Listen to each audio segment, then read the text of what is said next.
আসসালামু আলাইকুম, সবাইকে রমজানুল মুবারক। আজকে সেকেন্ড রোজে একটু গ্যাস পাইলাম, তো আমি গ্যাসের চুলায় এখন ইফতারি ভাজা শুরু করে দিছি।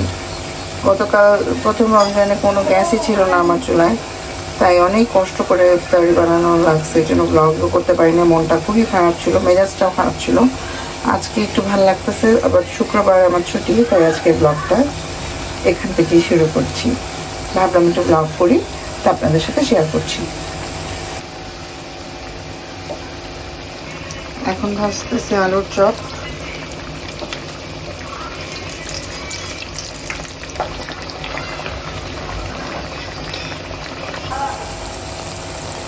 বেগুনি স্টার্ন, এখন বেগুনি ভাজলাম। আমার আলুর চপ পেঁয়াজু ভাজা শেষ, খুব সুন্দর ক্রিস্পি করে ভাজছি। সাহাবের জন্য একটা স্প্রিং রোল ভাজলাম, আমার ছেলেটার খুব ফেভারিট, এটা ও রোজা রাখছে আজকে। এবার সাহাবির ফেভারিট ফ্রেঞ্চ ফ্রাইজ, ও এই ফ্রেঞ্চ ফ্রাইটা খাওয়ার জন্যই নাকি রোজা রাখে।